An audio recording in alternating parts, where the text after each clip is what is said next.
Hello guys, இந்த வீடியோல நம்ம income tax law and practice 1ல இருந்து first unit introduction to income டாக்ஸ்ல இன்ட்ரோடக்ஷன் ஆஃப் இன்கம் டாக்ஸ் தான் பார்க்க போகிறோம். இன்கம் டாக்ஸ்ன்றது ஒரு டைரக்ட் டாக்ஸ். அது கவர்மெண்ட்னால போடக்கூடிய ஒரு டாக்ஸ். இண்டிவிஜுவல் கம்பெனிஸ் அதுக்கப்புறம் மற்ற என்டிட்டிஸ்னால் பார்ட்னர்ஷிப்பு ஃபர்ம்ஸ் ஆர்கனைசேஷன் இது எல்லாமே என்டிட்டிஸ். இவங்க எல்லாரும் ஏர்ன் பண்ணுற இன்கமில் தான் இன்கம் டேக்ஸ் வாங்குவாங்க. நெக்ஸ்ட்டு இது கவர்மெண்ட்டுக்கு ஒரு முதன்மையான ரெவென்யூன்னு சொல்கிறாங்க. இந்த டேக்ஸ் கவர்மெண்ட்டுக்கு எப்படி ஹெல்ப் பண்ணுதுன்னா பப்ளிக் சர்வீஸையும் டெவலப்மெண்ட் ப்ராஜெக்ட்லையும் இன்வெஸ்ட் பண்ணுறதுக்காக நம்மளுக்கு இந்த டேக்ஸ் யூஸ் ஆகுது. நெக்ஸ்ட்டு இந்த இன்கமோட கான்செப்ட் எதை பேஸ் பண்ணி இருக்கும்னா ஒருத்தவங்களால எவ்வளோ அமௌண்ட் பே பண்ண முடியும் அப்படின்றத பொறுத்து தான் இருக்கும். அதாச்சும் நிறைய இன்கம் ஏர்ன் பண்ணாங்கன்னா அவங்க நிறைய டேக்ஸ் பே பண்ணுவாங்க.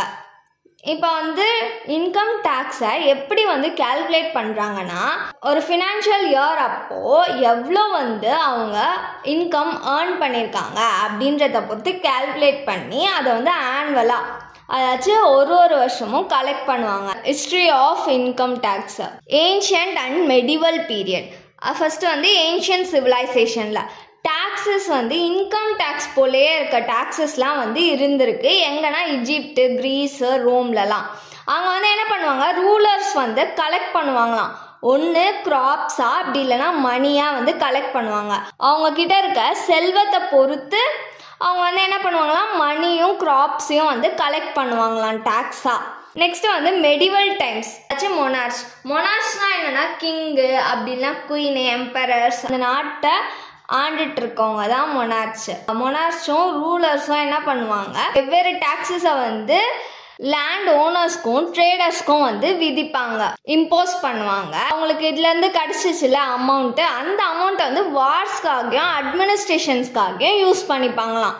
Next modern history of income tax 1799 United Kingdom. அதாச்சும் ஃபர்ஸ்ட் மாடர்ன் இன்கம் டேக்ஸே இங்கே தான் இன்ட்ரடியூஸ் ஆச்சு.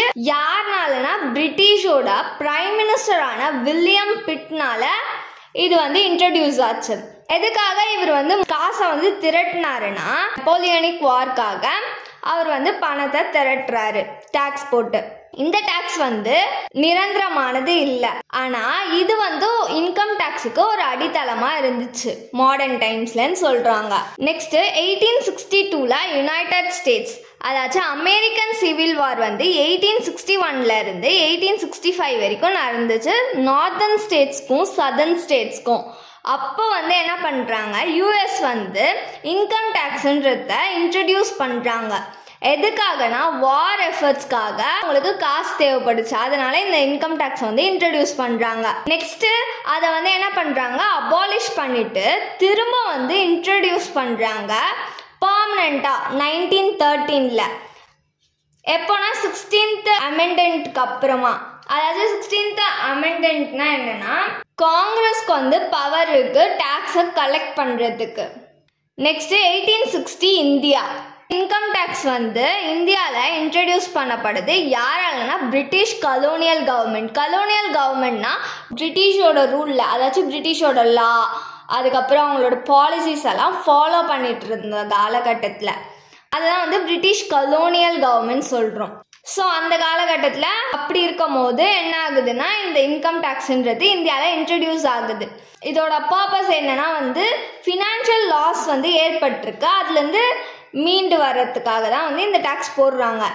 எப்போனா 1857 அப்போ ரெபிலியன். அதாச்சும் ரெபிலியன்னா என்னன்னா அதாச்சும் பிரிட்டிஷ் ரூலுக்கு எதிர்த்து நம்ம போராடும் போது இந்த ஃபினான்ஷியல் லாஸ் ஏற்பட்டிருக்கு. அப்போ இந்த ஃபினான்ஷியல் லாஸ்ல இருந்து மீளணும் அப்படின்றதுக்காக பிரிட்டிஷ் கலோனியல் கவர்மெண்ட் இந்த இன்கம் டேக்ஸை இன்ட்ரடியூஸ் பண்றாங்க இந்தியாவில். அதுக்கப்புறமா அப்போத்துல இருந்து நிறைய சேஞ்சஸ் ஏற்பட்டிருக்கு. Next objectives of taxation. ஆப்ஜெக்டிவ்ஸ்னா நோக்கம். Revenue generation.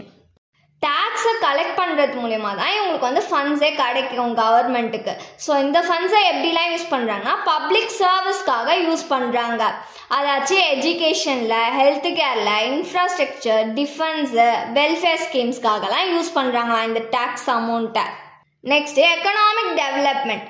டெவலப்மெண்ட் ப்ராஜெக்ட்ல வந்து டாக்ஸ்னால கிடைச்ச அமௌண்ட்டை இன்வெஸ்ட் பண்றாங்க. டெவலப்மெண்ட் ப்ராஜெக்ட்ல எதுக்காகனா நம்மளோட பொருளாதாரத்தை இம்ப்ரூவ் பண்றதுக்காக. கவர்மெண்ட் வந்து இந்த டாக்ஸ் மூலமா தான் வந்து என்ன பண்றாங்க, இன்வெஸ்ட் பண்றாங்க. இண்டஸ்ட்ரீஸ்ல, அக்ரிகல்ச்சரல்ல, டிரான்ஸ்போர்ட், டெக்னாலஜி இதெல்லாம் இன்வெஸ்ட் பண்ணி நம்மளோட பொருளாதாரத்தை இம்ப்ரூவ் பண்றாங்க. Redistribution of income and wealth. Inequality, அதாச்சும் இன்கம் வந்து எல்லாருக்குமே ஒன்றா தரத்தில்ல, ஒருத்தருக்கும் ஒரு பொசிஷனுக்கும் இன்கம் வந்து மாறும். ஸோ அதை வந்து ரெடியூஸ் பண்ணுதுன்னு சொல்கிறாங்க இந்த இன்கம் இன்இக்வாலிட்டியை. ரிச் பீப்புள்னா அவங்க வந்து நிறைய டேக்ஸ் கட்டணும்னு சொல்லுவாங்க. அது மாதிரி வந்து வெல்ஃபேர் பெனிஃபிட்ஸ், புவருக்குலாம் வந்து ஏழையாக இருக்கவங்களுக்குலாம் வந்து வெல்ஃபேர் பெனிஃபிட்ஸை வந்து தராங்க. வெல்ஃபேர் பெனிஃபிட்ஸ்னால் என்னென்னா, அதாச்சும் அவங்களுக்கு ஒரு ஃபினான்ஷியலாக சப்போர்ட், காசு கொடுத்து சப்போர்ட் பண்ணுறது, அதுக்குமா அவங்களுக்கு ஏதாச்சும் தேவைன்னா அந்த தேவையை வந்து பூர்த்தி பண்ணுறது, இந்த மாதிரி விஷயங்கள் எல்லாம் வந்து கவர்மெண்ட் செய்கிறாங்க டேக்ஸ் மூலயமா. இது வந்து எதை ப்ரமோட் பண்ணுதுன்னா சோஷியல் ஜஸ்டிஸ். சோஷியல் ஜஸ்டிஸ்னா ஈக்குவாலிட்டி. நெக்ஸ்ட் வந்து ரெகுலேஷன் ஆஃப் கன்சப்ஷன். ஹார்ம்ஃபுல் கன்சப்ஷன்லாம் இருக்கக்கூடாது அப்படின்றதுக்காக இந்த டொபாக்கோ, ஆல்கோஹாலு இதெல்லாம் வந்து என்ன பண்ணுறாங்க, ஹையர் டேக்ஸ் போடுறாங்க. நிறைய டேக்ஸ் வந்து போடுறாங்க. இதெல்லாம் போடக்கூடிய டேக்ஸஸை தான் நம்ம வந்து சின் டேக்ஸ்ன்னு சொல்கிறாங்க. அதே மாதிரி அவங்க வந்து எதை என்கரேஜ் பண்ணுறாங்கன்னா எக்கோ ஃப்ரெண்ட்லி அப்படிலாம் எசென்ஷியல் குட்ஸ்லலாம் வந்து கம்மியான டேக்ஸ் வந்து போடுவாங்க. Controlling inflation.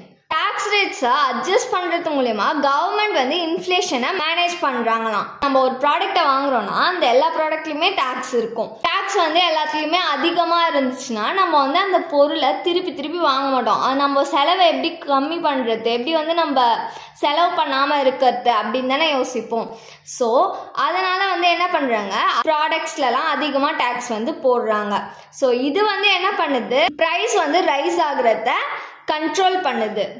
Encouraging or discouraging certain activities. டேக்ஸை வந்து ரெடியூஸ் பண்ணுவாங்க, அப்படி இல்லைனா வந்து டேக்ஸை கேன்சலே பண்ணுறாங்க. ஒரு சிலர் டிசைர்ட் ஆக்டிவிட்டீஸ் எல்லாம் ப்ரமோட் பண்ணுறதுக்காக. டிசைர்ட் ஆக்டிவிட்டீஸ்னால் என்னென்னா, அதாச்சும் ரெனியூவபிள் எனர்ஜியில் வந்து இன்வெஸ்ட்மெண்ட் பண்ணுறது, ரிசர்ச் அண்ட் டெவலப்மெண்ட்டு, அதுக்கப்புறமா entrepreneurship and start up growth, education training, இதெல்லாம் இந்த மாதிரி ஆக்டிவிட்டீஸ்லலாம் என்ன பண்ணுவாங்க, டேக்ஸை ரெடியூஸ் பண்ணுவாங்க, அப்படின்னா கேன்சலே பண்ணுறாங்க ஒரு சில டைம். அன்டிசைரபிளான ப்ராக்டிஸ்லாம் பண்ணக்கூடாதுன்றதுக்காக டேக்ஸஸை வந்து ஐயாக்குவாங்க. அன்டிசைரபிள் ப்ராக்டிஸ்னால் என்னென்னா என்விரான்மெண்டல் பொல்யூஷனு, அதுக்கப்புறமா எக்ஸ்ப்ளாய்டேஷன் ஆஃப் ரிசோர்ஸஸ். அதாச்சும் வந்து ரிசோர்ஸஸை வந்து நம்ம சரியான முறையில் பயன்படுத்தாமல் நம்ம வந்து சுயநலத்துக்காக அந்த ரிசோர்ஸஸை வந்து பயன்படுத்திக்கிறது, தப்பான முறையில் ரிசோர்ஸஸை பயன்படுத்திக்கிறது, இதெல்லாம் வந்து அன்டிசைரபிளான ப்ராக்டிசஸ்.